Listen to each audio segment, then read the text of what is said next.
Movie Time ti fa entrare nel vivo del cinema, ti fa sentire come se fossi tu il protagonista del grande schermo.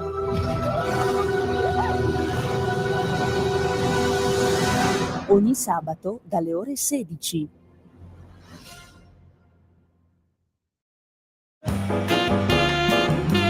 Va ora in onda Cultura e Arte con il professore Andrea Rognoni. Andrea, a te la linea.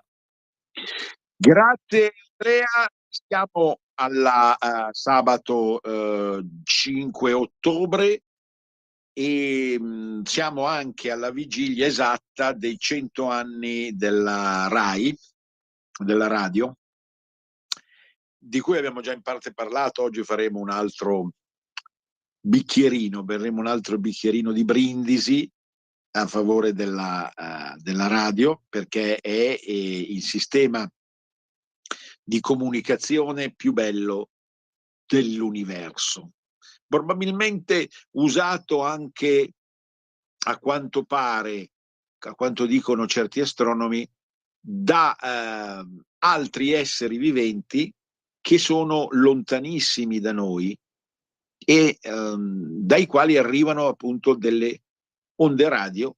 Ma anche di questo parleremo nella seconda parte, perché avremo come ospite Stefano Spagocci, che dall'alto della sua conoscenza astronomica parlerà soprattutto delle ultime novità relative ai buchi neri, che voi sapete essere appunto, sto scherzando, il fiore all'occhiello dell'universo, ma lui ce lo spiegherà meglio. Nella prima parte vorrei parlare di alcuni argomenti, a partire dalla morte di Glauco Mauri e di Lea Pericoli. Glauco Mauri è stato uno dei più grandi attori in lingua italiana. Era nato a Pesaro 96 anni fa. Ha fatto, come si dice, il bello e il cattivo tempo. È stato primo attore. Ha frequentato numerose compagnie, stabili e non stabili. È andato in televisione anche in alcuni sceneggiati, anche se magari la gente lo ricorda più a teatro, perché era proprio un animale da teatro Glauco Mauri. Aveva una naturale capacità di riuscire a parlare non a un pubblico generico, ma a un pubblico che voleva evolversi spiritualmente. Glauco Mauri è stato una stella, un pilota per l'evoluzione della coscienza, non solo teatrale, ma anche umana nell'ultimo secolo. Glauco Mauri ha fatto tutto il maggiore teatro, da Shakespeare a Pirandello, sempre con una personalità dominante, occhi di grande impatto. Per questo poteva andare bene anche come volto cine TV, ma lui era innamorato del teatro. Glauco Mauri aveva proprio quella capacità degli animali di palcoscenico di riuscire a stare ore e ore a parlare, e forse la sua interpretazione più grande, che ha fatto Glauco Mauri, ha fatto diventare veramente uno dei raggi più belli della comunicazione teatrale, è stato il Macbeth. Passa su Facebook, su alcuni siti o pagine Facebook, passa ancora la scena che è fra le più belle della storia del teatro mondiale, che raffigura il protagonista di Macbeth mentre spiega, come solo sapeva fare Shakespeare, le profondità dell'animo umano, e dice grosso modo, non mi ricordo il pezzo a memoria, grosso modo dice: ma che cos'è la vita se non una grande sortita teatrale. Noi siamo buttati sul palcoscenico e recitiamo una parte. Non sappiamo perché, ma la recitiamo. Ci viene quasi d'istinto. Siamo applauditi o diffamati. Però questo è il nostro destino e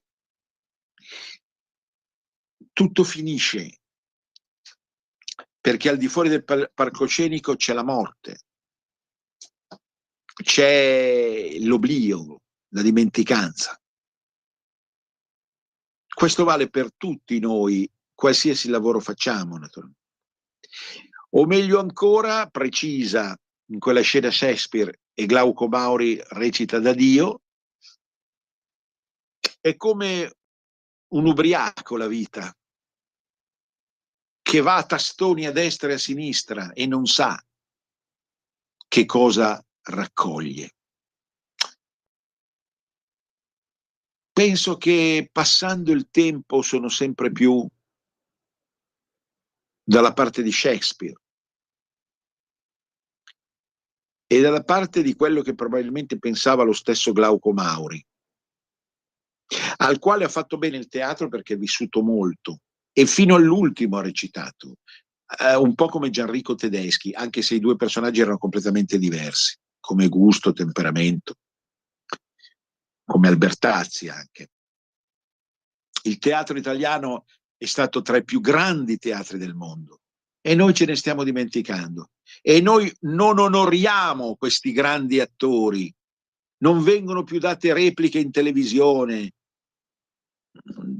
cade, come diceva Shakespeare in Macbeth, l'oblio su dei personaggi teatrali che sono stati stratosferici e che ci hanno regalato tra gli anni, direi fra gli anni 60 e 2000, delle performance eccezionali, in grado di, non solo di competere, ma di battere qualsiasi altro teatro mondiale. Forse perché gli italiani sono degli attori nati. Al nord in una certa maniera, al sud in un'altra.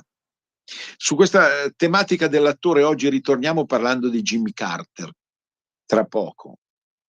Ma certamente Glauco Mauri, nella sua severità, nel suo volto segnato, ma sempre in qualche modo giovanile come spirito, ancora 90 anni. Glauco Mauri è stato un caposcuola. Peccato che, come si suol dire, i giovani attori di adesso non abbiano imparato bene la lezione, perché sono pochi i grandi attori che calcano i palchi teatrali oggi, sono molto pochi. E quindi questa generazione, mettiamoci uno ancora più âgé, morto da un pezzo, Salvo Randone, mettiamoci Albertazzi, l'ho già citato, tantissimi altri che sono stati assolutamente delle vette, anche delle donne naturalmente, Rina Morelli, Stoppa, Paolo Stoppa, via dicendo. Adesso sarebbe un elenco lungo, ma quella generazione è stata irripetibile, sia per la serietà e la preparazione, sia perché c'era una volontà di capire e di spiegare tutta una serie di modulazioni, cioè la performance teatrale era un atto educativo, capite? Un atto educativo, era come andare a scuola a imparare da loro, da questi grandi maestri, da questi grandi attori. E adesso non è più così, adesso è una forma ridicola così per far passare il tempo, e questo i nostri ragazzi non lo possono neanche più capire, perché appunto non hanno potuto ascoltare quando erano al culmine della loro carriera i nostri eroi, tra i quali appunto Glauco Mauri, eroi del palcoscenico, persone che erano in grado di andare ogni sera oltre il sipario e mostrare a tutti appunto quanto il vero attore sappia recitare in maniera sempre nuova e diversa quel pezzo che pure ha imparato a memoria e che, non dimentichiamocelo, gli può giovare una cifra che è sicuramente molto inferiore a quella del cinema, dei divi del cinema. Quindi sono tutti elementi che noi dobbiamo sicuramente ricordare. La seconda persona passata a miglior vita è Lea Pericoli, è notizia di ieri. Lea Pericoli non è stata solo una grande tennista, probabilmente la più grande tennista italiana di tutti i tempi, ma è stata anche una conduttrice televisiva. Io me la ricordo nei tardi anni 70 su Tele Monte Carlo, che conduceva un gioco diciamo un gioco linguistico, no? Curioso, che si ricollegava comunque allo sport, e intrattenendo con abilità gli spettatori che allora cercavano disperatamente un'alternativa alla RAI. E altro argomento del giorno, certamente. 100 anni di radio, ma questa radio è come un camaleonte, si è trasformata col tempo. L'altra volta abbiamo parlato delle radio libere. 25 anni fa nasceva Radio 24, una cinquantina, quasi 48, nasceva Radio Varese, che poi diventerà Radio Padania e Radio Libertà. Poi ci sono state tante altre radio che hanno raccontato al meglio la realtà, ma certamente la RAI, un po' come Sanremo, è la RAI, rimane la RAI, perché ha più soldi, può investire di più su tante novità e robe di questo genere. Anche se, come dimostrano diversi libri che sono usciti, ne avremo modo di riparlarne, ci sono state delle cadute, dei flop spaventosi alla radio, non alla televisione, alla radio. Quelli della televisione le sapete ultimamente, Amadeus che crolla, ma il confronto con altre radio nazionali da parte della RAI è sempre stato abbastanza vantaggioso, perché appunto, come dicevo 5 minuti fa, avevamo delle voci eccezionali. Si faceva anche teatro, ma non è solo questione di teatro, è questione di impostazione della voce, che una volta era educata a un lingua franca standard che attraverso l'impostazione e la correzione dei difetti permetteva effettivamente a tutti gli italiani, dalle Alpi alla Sicilia, di ascoltare delle voci praticamente perfette, o che, se presentavano dei difetti e delle imperfezioni, mi viene in mente, sapete chi? Nunzio Filogamo. Ascoltatori vicini e lontani, ecco, la voce di Nunzio Filogamo non era una bella voce, ma era una voce che, corretta attraverso la rieducazione interna al sistema RAI, della radio, poteva in qualche modo catturare, così come è stato, l'affetto degli ascoltatori. Niccolò Carosio per le partite di calcio. Prima non lo vedevamo in televisione e lo vedevamo e lo sentivamo soltanto attraverso la voce. E tantissimi altri che hanno contribuito da par loro a creare la radio. Naturalmente il primo Costanzo, altri personaggi che poi sono passati in televisione, ma che hanno sicuramente fatto tantissimo per la radio. Mi viene in mente Chiamate a Roma 3131, mi viene in mente ovviamente il primo Arbore e il primo Boncompagni nella loro, si dice in padano, pastrugneria, perché hanno pastrugnato un po', ma era una pastrugneria ricca di spunti. E poi naturalmente quelle voci che si sono succedute nel varietà, penso a Johnny Dorelli, che era secondo me una voce splendida, ha sempre avuto una voce splendida anche per la radio.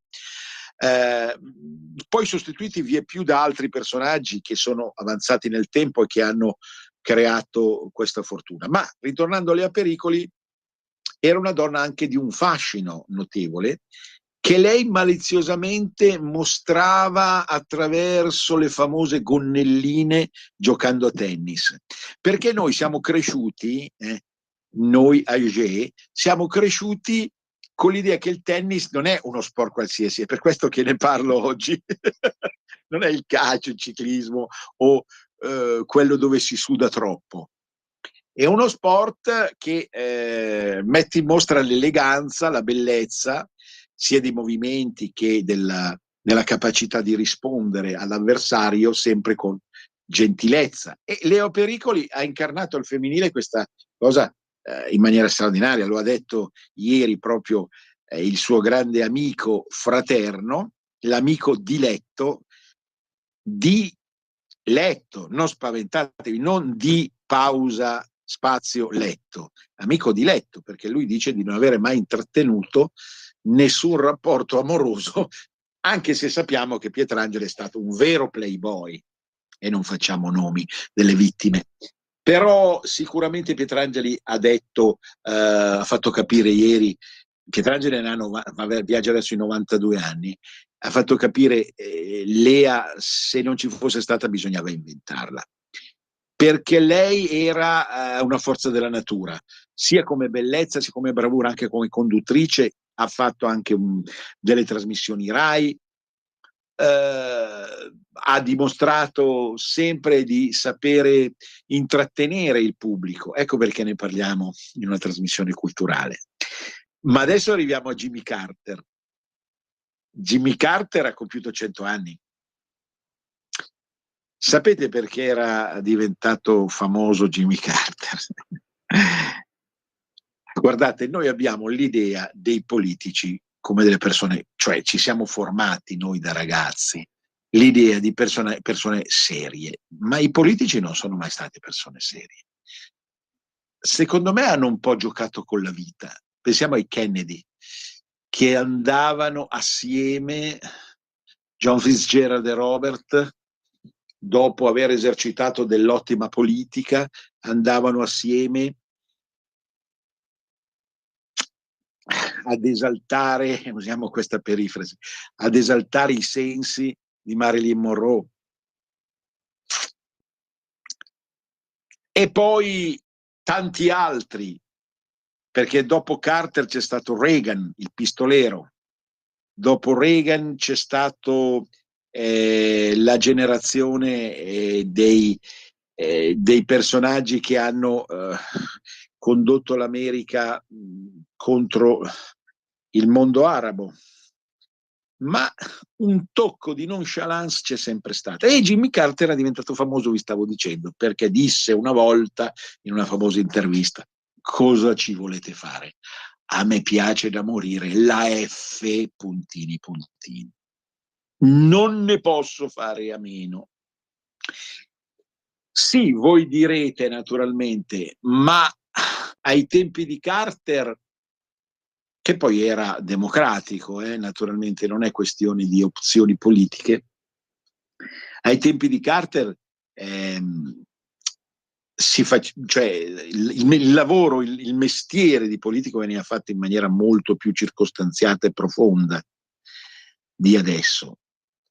E i passatempi, diciamo così, dopolavoristici di cui parlavo e lui parlava, erano soltanto delle pause tra un impegno serio e l'altro. Adesso la classe dei politici è naufragata completamente. In Romagna è naufragata, sta naufragando secondo me sotto l'acqua dei fiumi e dei torrenti, ma più in generale, senza fare eccezioni né a destra né a sinistra, perché sennò sarebbe qualcosa che va contro la par condicio, certamente si ha l'impressione che in tutto il mondo, la politica sia diventato un gioco, un teatro. Ecco che ritorna all'immagine del teatro, un bel teatrino gustoso. Io, da diavolo tentatore, vi vorrei suggerire l'idea che già nel Novecento era così. Cioè già nel Novecento c'era l'idea che al posto del cinema e del teatro si potesse fare politica. Ma questo non per sminuire il politico in sé, ma semplicemente perché il politico, secondo me, io non lo sono affatto, naturalmente mai avrei potuto farlo, anche se ho ragionato e ho scritto di politica e metapolitica, però la natura non mi ha dato quei talenti. Il politico deve sbattersene, cioè deve sbattersene perché sennò non sopravvive, ma deve sbattersene, non deve crucciarsi, non deve avere l'ansia, non deve prendere le cose troppo sul serio, non è del politico, perché nella dimensione dell'essere umano questo tipo di lavoro è un lavoro molto meno serio e serioso di quello che appare. Ma non è un'accusa da parte di un conservatore verso o viceversa verso i tempi nuovi, è semplicemente una constatazione. Ecco, ultimo argomento prima di passare alla seconda parte è la questione sollevata da Focus. Nella testa del capo, dice l'ultimo Focus, si può detestare o amare, tutti però ci dobbiamo convivere. Le ultime ricerche sulla scienza del potere ci possono aiutare a prendere le misure dal visionario all'arrogante, dall'amicone all'incapace. Riconosci il tuo superiore. Intanto il capo azienda, il capo ufficio viene visto spesso e volentieri come un satrapo, come un tiranno, perché i tempi sì, in questo senso sono cambiati davvero. C'è da parte del singolo lavoratore, anche ad alto livello, una sorta di insofferenza del capo, il che paradossalmente fa peggiorare il capo. Più tu hai un atteggiamento di sfida verso il capo, più il capo peggiora e diventa, come dice Focus, incapace, arrogante, buffone. E ritorniamo alla tematica che vi dicevo per i politici. È un paradosso, ma quest'epoca, perché il teatro è in crisi? Perché la vita è diventata un teatro, è diventato completamente un gran teatro, dove si recita, diceva Pirandello, si recita a soggetto, si recita a soggetto. Perché si recita a soggetto? Perché l'individualismo prevale completamente.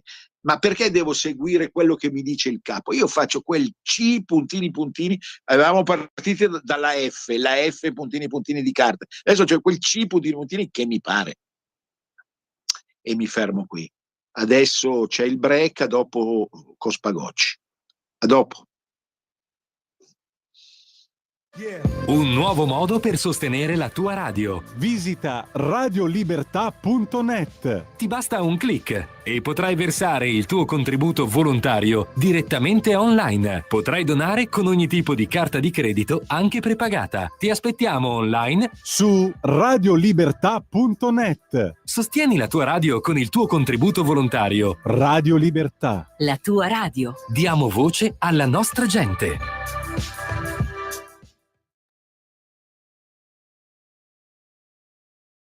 Andrea, a te la linea. Grazie. Adesso sentiamo se abbiamo in collegamento Spagocci, perché passiamo da queste basse rasure, si diceva una volta, cioè pianure livellanti della terra, passiamo al cielo, passiamo a dare uno sguardo al firmamento, all'universo, così ci solleviamo un po'. Pronto Stefano? Ci sei? Pronto, ciao Andrea, sì, ci sono. Ecco, allora oggi, grazie a te, cerchiamo di capire meglio ancora, l'abbiamo già fatto rapidamente un'altra volta, ma adesso approfondiamo anche sulla base delle ultime notizie, la questione dei buchi neri. Perché guardare il cielo non è uno sfizio semplicemente da erudito, è qualcosa che ci proietta verso un destino più complesso e profondo che comunque appartiene anche al genere umano. Allora, che cosa ci racconti di bello, Stefano? Io ti ho già presentato altre volte. Stefano Spagocci è uno dei più interessanti studiosi a vari livelli dalla paletnologia all'archeologia, all'archeoastronomia, ecco, all'antropologia, e anche sulla base proprio di una sua conoscenza specifica e inequivocabile come grandezza e profondità dell'astronomia e dell'astrofisica. Stefano appunto abita a Cinisello, questo lo possiamo dire, Cinisello Balsamo, ed è protagonista però in giro un po' per tutta l'Italia e l'Europa di tante conferenze, di tanti convegni, e poi ha sempre delle proposte nuove che vanno a beneficio anche di alcune riviste che possiamo citare. Tu sei redattore anche di Terra Insubra.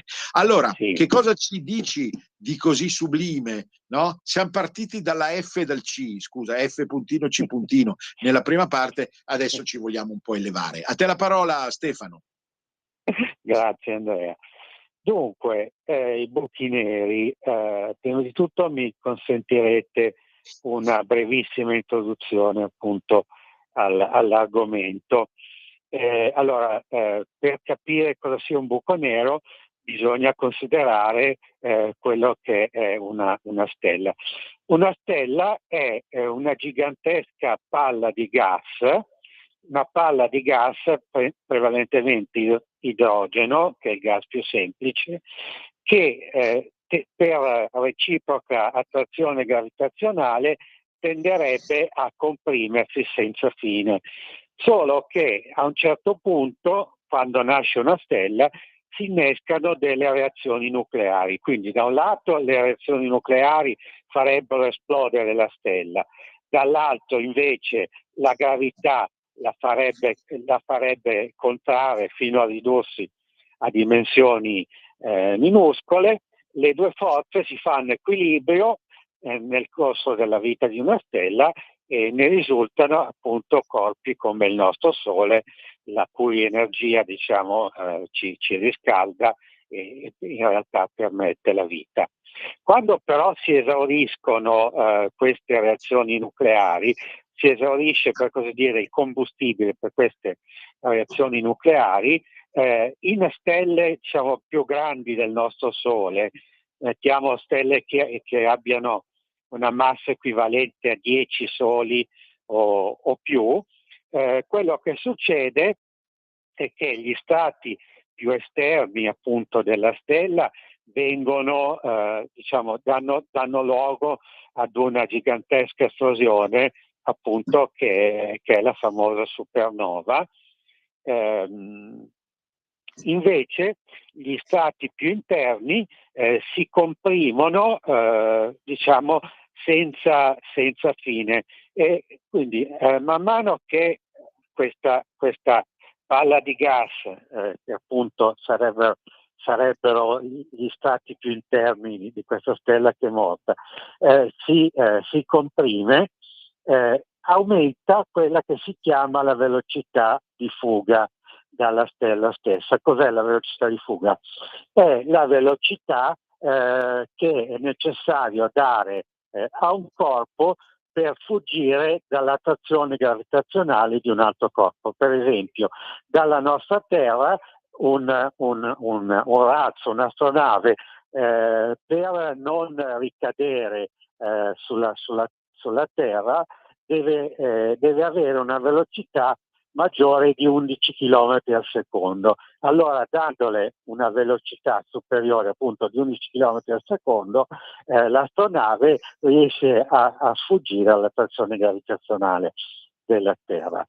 Quindi, gli strati interni di questa stella si comprimono, e man mano che si comprimono aumenta la velocità che un corpo deve avere per sfuggire alla loro attrazione gravitazionale.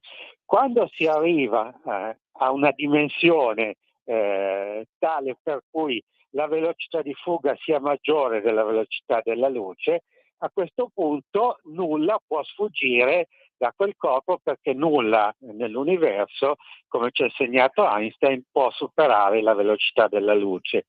Di conseguenza questi corpi, che sono estremamente densi, perché un buco nero, se dal Sole si formasse un buco nero, il che non avverrà perché il Sole non ha sufficiente massa. Comunque, se si formasse un buco nero dal Sole, il Sole, che ha un diametro di 700.000 chilometri, si ridurrebbe a una palla, diciamo, di gas di dimensioni pari a circa 3 chilometri.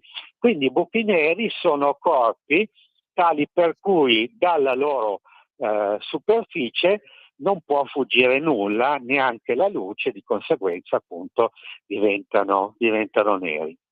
Ecco, questo, scusate, ho dovuto fare questa introduzione perché non è detto che tutti siano familiari, diciamo, con la definizione di buco nero. Ecco, oltre ai buchi neri stellari, ci sono anche i buchi neri galattici. Sapete che appunto tutte le stelle che possiamo vedere in cielo sono parti di quell'ammasso di circa 100 miliardi di stelle che è la nostra galassia, la Via Lattea. Oltre alla Via Lattea ci sono circa 100 miliardi di altre galassie situate a distanze incommensurabili da noi. Ora, al centro di praticamente ogni galassia, nel momento in cui la galassia si è formata, si crea una particolare concentrazione di materia, e anche questa materia concentrata al centro di ogni galassia può, per reciproca attrazione gravitazionale, schiacciarsi, comprimersi a un livello tale da generare un buco nero. Quindi al centro di pressoché tutte le galassie, anche al centro della nostra, ci sono dei buchi neri di dimensioni gigantesche, pesano, diciamo, quanto 1 milione o 1 miliardo di soli. E tra l'altro 2 o 3 anni fa si è riusciti per la prima volta a fotografare non un buco nero, perché un buco nero è nero, quindi, ma diciamo l'ombra di un buco nero, prima quello in un'altra galassia abbastanza vicino a noi, poi anche quello del nostro centro galattico. In particolare, diciamo, parlando delle scoperte, diciamo, delle ultime settimane riguardo ai buchi neri galattici, devo anche dire che attorno ai buchi neri, sia quelli galattici sia quelli stellari, si forma un anello, per così dire, di detriti che sono, diciamo, la materia stellare o interstellare che viene attirata da questo buco nero e quindi gli gira attorno.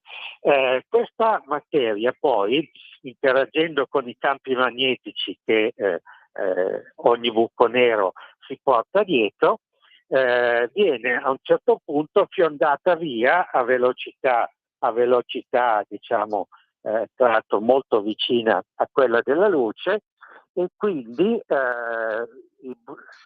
specialmente i buchi neri galattici poi danno origine a 2 giganteschi getti di materia che proprio diciamo, ci sono 2 getti, uno che viaggia nella direzione opposta dell'altro. In particolare si è scoperta una coppia di getti galattici le cui dimensioni sono pensate di circa 25 milioni di anni luce. Cosa vuol dire 25 milioni di anni luce? È la distanza che la luce percorre in 25 milioni di anni. Voi pensate che la luce viaggia a una velocità di circa 300.000 km al secondo, quindi in un secondo un raggio di luce potrebbe fare 10 volte il giro del mondo.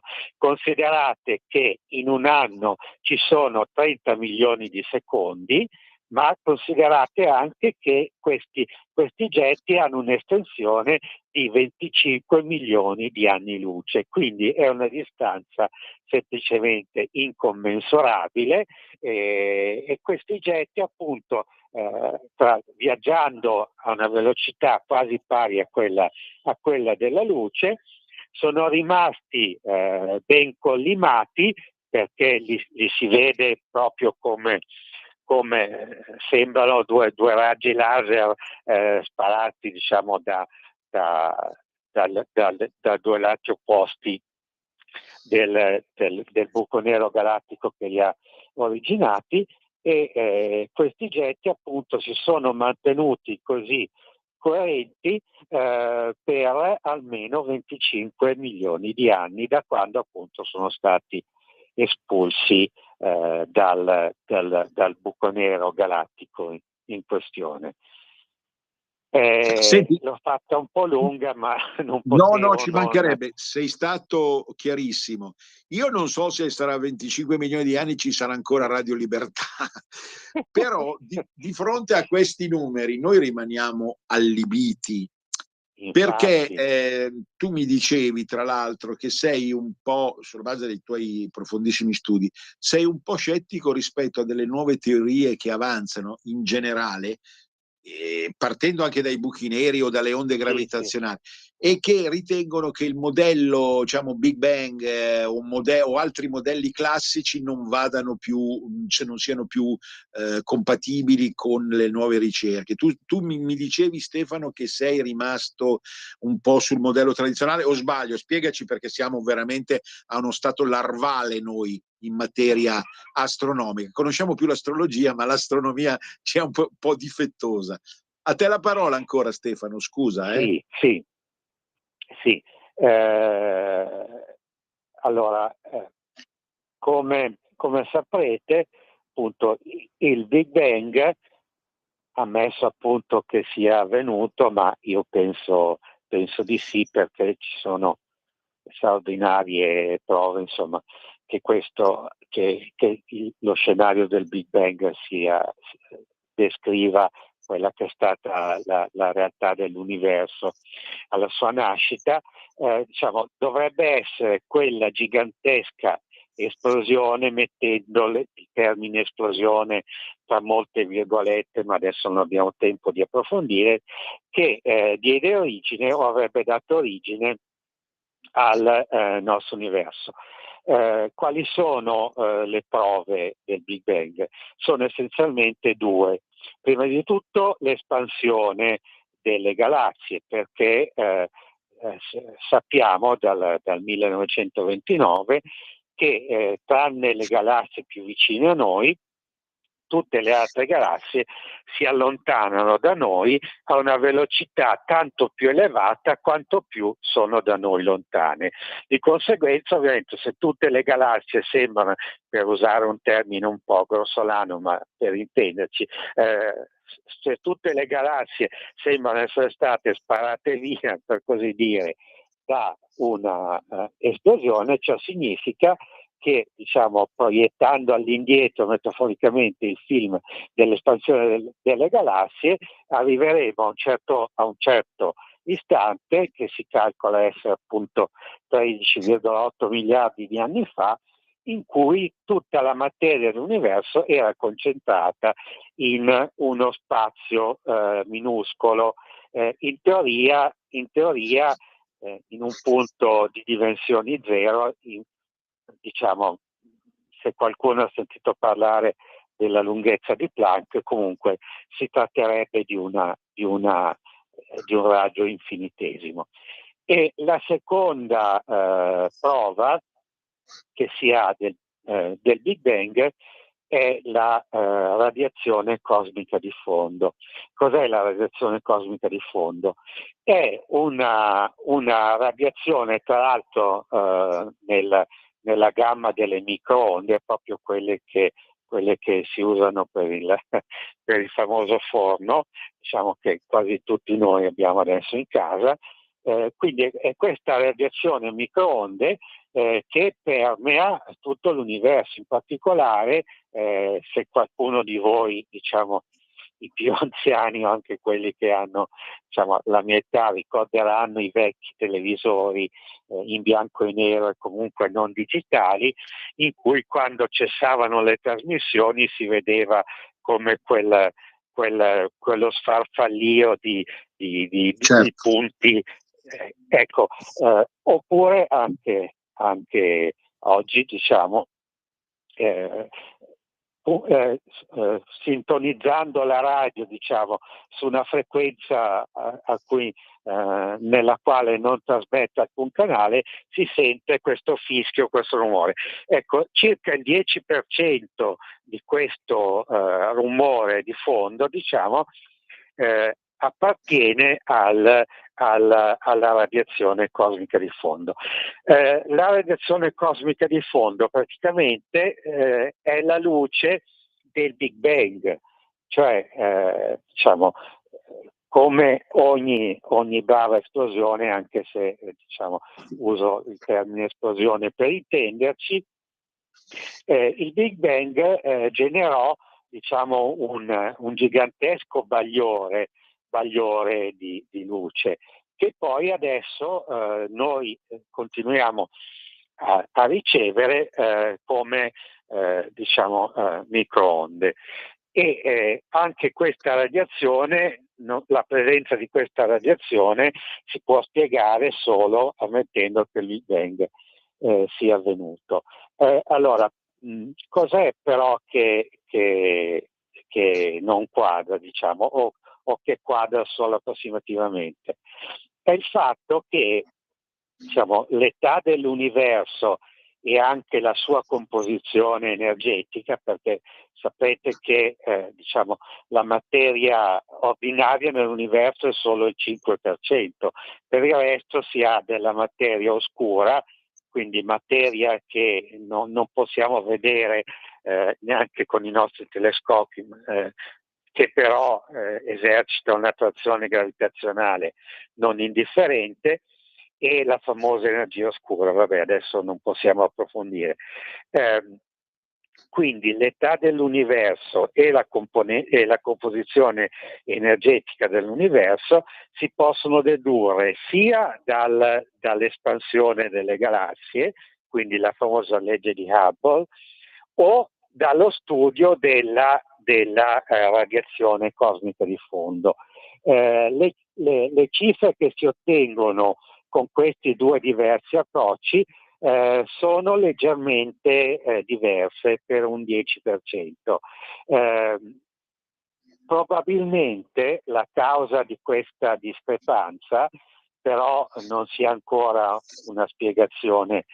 Comunque la causa di questa discrepanza potrebbe essere il fatto che diciamo, noi non interpretiamo nella maniera giusta le informazioni che ci dà la radiazione cosmica di fondo, perché adesso qui devo un po' usare dei termini che magari non saranno tutti familiari, ma diciamo la luce, quindi anche la luce del Big Bang, alla fine è composta di particelle, diciamo, che sono i famosi fotoni. Allora questi fotoni si scontravano con la materia, diciamo, ordinaria, come elettroni, protoni o neutroni,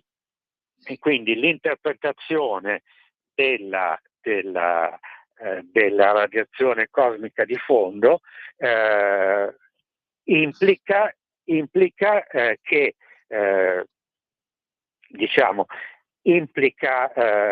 che i fotoni abbiano interagito con le altre particelle secondo quelle che riteniamo essere le leggi che governano l'universo. Diciamo, Senti, l'universo. Stefano, Sì. Grazie, veramente eccezionale la tua illuminazione. Un'ultima domanda da avvocato Sì. del prete, non del diavolo, perché i preti, quando facevamo catechismo, ci dicevano: ma provate a pensare, gli scienziati dicono che c'era uno spazio circoscritto che si è allargato, loro usavano questo Sì. linguaggio così molto terra-terra, Sì, e loro no, ci dicevano: ma cosa c'era oltre quello spazio? Perché vedi, il problema dell'essere umano che si pone di fronte a questo tipo di scienza è quello di non riuscire a concepire nella sua mente un limite, capisci? Tu come rispondi a questa Sì. provocazione, che è una bella provocazione sicuramente, indipendentemente dal fatto che il prete ovviamente ci diceva solo Dio può spiegare tutto questo, ma non penso che tu sia d'accordo con questa affermazione. Cioè, questo problema del cosa c'è oltre quella roba lì, come facciamo a concepire un infinito spazio, come facciamo noi umani? Chiudi in bellezza, Stefano. Sei stato già La grandissimo, ma risposta chiudi è un super. po'. Prego. Allora, darò due risposte telegrafiche. Primo che la struttura dell'universo, ma qui non posso ovviamente approfondire, è paragonabile ad una sfera, per cui se una formica, per esempio, vive sulla superficie di un mappamondo, non potrà mai raggiungere i confini del mappamondo stesso, perché una sfera non ha confini, no? Camminando in una sfera alla fine si ritorna al punto di partenza, così via. Quindi il nostro universo avrebbe, poter essere paragonabile ad una sfera. La seconda risposta è che io comunque riguardo al rapporto del Scienza Fede sono massivamente possibilista, ovvero io non sono certo un buon credente, anzi non so neanche se sono credente, però penso che comunque la religione possa essere tranquillamente conciliabile con la scienza. E in particolare l'ultima cosa proprio che dico è che il Big Bang potrebbe essere anche letto, diciamo, come un'immagine della Genesi, perché in fondo quello che narra la Genesi è abbastanza paragonabile ai processi che si sono effettivamente svolti o che si sarebbero effettivamente svolti immediatamente dopo il Big Bang. Quindi direi di dare queste risposte, anche se ovviamente non posso approfondire. Sì, no, voglio dire, sei stato chiaro nella costrizione ovviamente del tempo limitato che abbiamo. Sicuramente magari in una conferenza potresti essere ancora più esteso, come l'universo stesso, perché sappiamo la tua capacità di abbordare queste tematiche che sono un po' più grandi di noi, ecco, apparentemente, però sono estremamente significative, no? E mi viene in mente Lao Tse che diceva, diciamo il profeta del taoismo, diceva: più vai in una certa direzione, più stai andando nella direzione contraria. Ed è un po' fa da pendant a quell'immagine che ci hai dato della formichetta sulla sfera. Senti Stefano, grazie. Naturalmente ci risentiremo attraverso queste onde con osservazioni invece magari più legate alla Terra, perché una delle tue caratteristiche è quella di andare nello spazio più lontano attraverso l'aria e il cielo, e nello spazio più profondo attraverso l'archeologia. Ma dico, ma sei dublefax. Stefano, grande, grazie, ci hai dato uno spunto ulteriore. Grazie, sappiamo che tu hai passato anche l'estate in Trentino, dove hai allietato, se così si può dire, anche i giovani del luogo con attraverso le tue conoscenze, i tuoi approfondimenti, eccetera, eccetera, uno sguardo assolutamente unico e inconfondibile il tuo, e che anche attraverso i tuoi contributi specifici per Terra Insubre arricchisce la nostra conoscenza. E casomai, ecco, la prossima volta parliamo, appunto, ritornando sulla micro, non macro, la micro, che cosa ci stai regalando ancora attraverso la rivista. Certo, grazie infinite ancora. volentieri. Io vi saluto e ne approfitto. Voi sapete dove sono domani, no? Su un certo prato, non faccio il nome. Vi aspetto con tutti i miei libri, che sono tanti e sono pronti, non dico a essere regalati, ma quasi. Un grande abbraccio a tutti. Venezia risorga, risorga Venezia per sempre. A risentirci.